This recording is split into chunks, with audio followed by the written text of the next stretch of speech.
Hey guys, Lockie here and welcome to episode 13 of FIFA 16 West Brom Career Mode. So to start off with today's episode, we do get a bid coming from Stoke City for our Ecuadorian striker in Salomon Rondon. He hasn't had a great start to life at West Brom and I do count it off to £24 million and we'll see what Stoke get back with. And as you can see here, Newcastle also put in a bid, this time a bit cheaper of 17.5 mil.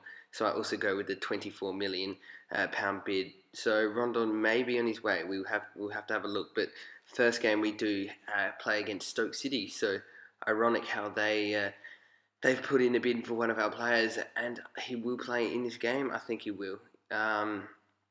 He might. Let's just have a look at the team. I think maybe Iheanacho up front when I think about it. But Stoke City in this game haven't had too good of a start to the season. They're sitting down at 16th, which obviously is not good because they've got some very good players in Shaqiri and Bojan, who I think they both won the Champions League. I know Shaqiri has, but not sure about Bojan or whatever, the ex-Barcelona. But as you can see, Iheanacho and Berahino will start, and Rondon does get dropped to the bench, and Loftus-Cheek does play Cam this game, so I was impressed with him last game. He was very good.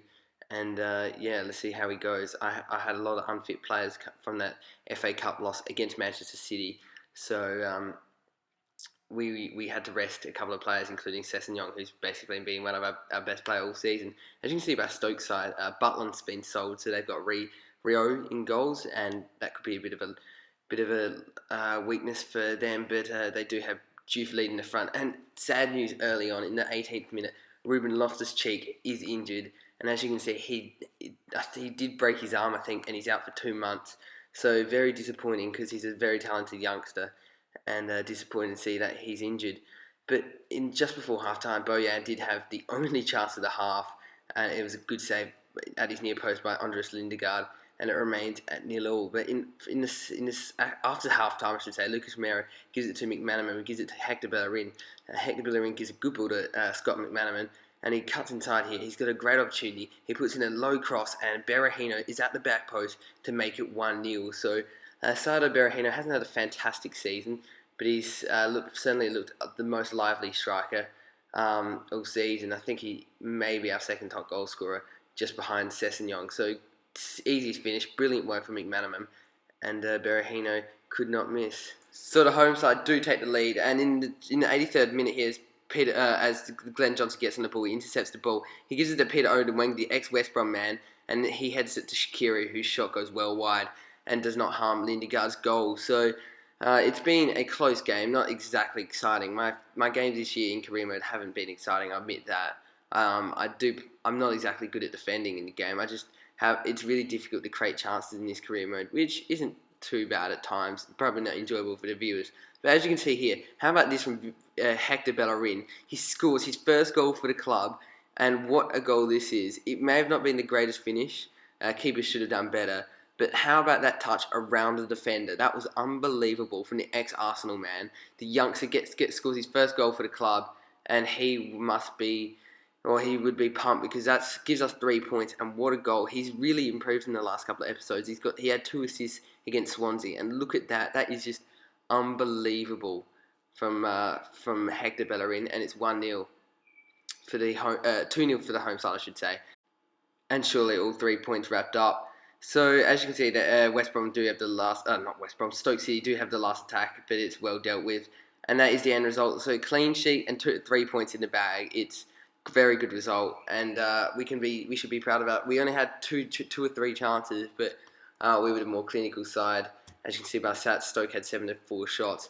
But as you can see, Loftus-Cheek has a broken elbow and will be out for 2 months. So that's a big loss, as he is sort of becoming not a bench, but then he can be a good backup midfielder, and he's strong, and he's going to be very talented for the future.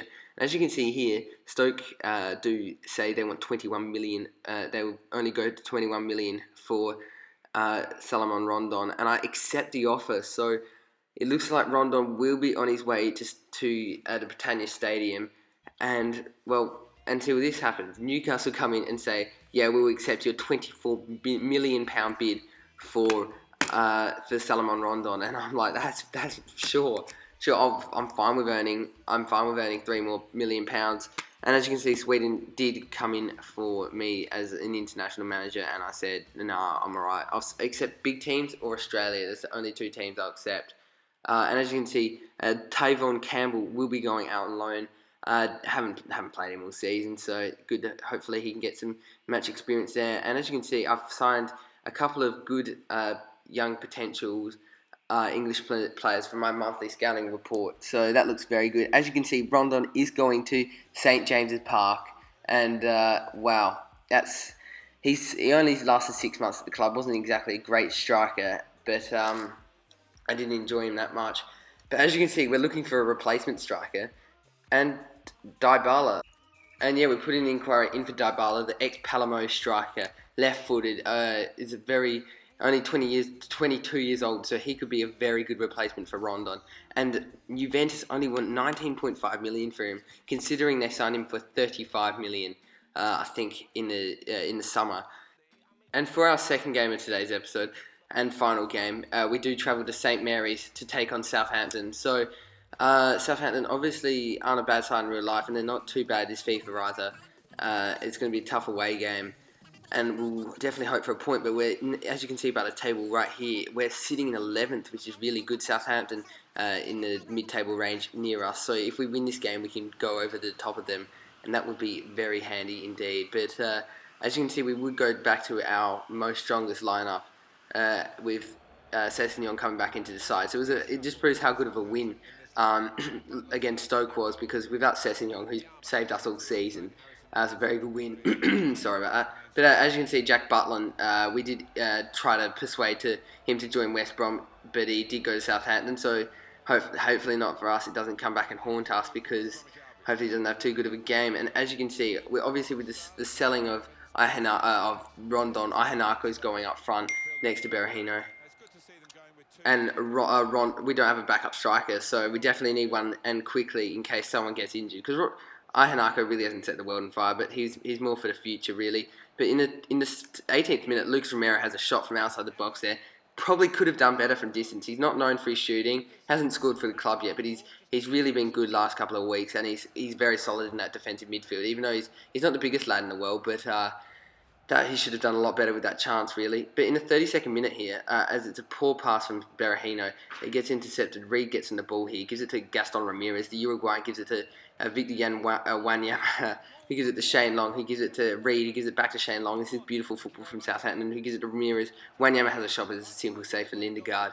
And it remains at 0-0. So it's been like most games, really, this career mode hasn't really been that too exciting. But the last game we did play against Southampton, it was a 3-2 win for Southampton. So that was probably one of my most enjoyable, goal-wise games that I played all season. Maybe the Watford West Brom one, where we won 4-1 early on in our second game of the season. But Tadic, I think that was who should have done a lot better with that opportunity. But as you can see by the stats, Southampton dominating possession 64%, but we've had the one more shot. But in the 59th minute here, Jay Rodriguez gets on the ball here. He skips past the defence. Poor defending from me, and that's a great finish from at the near post from Jay Rodriguez. And the Englishman does make it 1-0 for the home side, and it's a very good finish indeed. No stopping that from Lindegaard. And very poor defending, I'll admit that. Bellerin got done there, and then Johnny Evans got absolutely done, and Jay Rodriguez smashed that one home to make it 1-0. So good finish from Jay Rodriguez, and obviously he's had a very injury-riddled couple of years, Jay Rodriguez. I remember all the big clubs like Tottenham and I think Manchester United were interested in him a couple of years back when he was on fire for Southampton, but injuries have set him back. But in the 71st minute, as Tadic gets on the ball here, his shots gets blocked and it just goes over the bar. So it's been not too bad of a match. Better than the last game between Stoke. There's been quite a few chances this one. It's 1-0 at the moment. And in the last minute of the game here, in the 90th minute, they fail to get it clear, and Lucas Romero does win this header. It's a great header to Mick Manaman. He gives it to Nathan Redmond. Nathan Redmond scoop turns.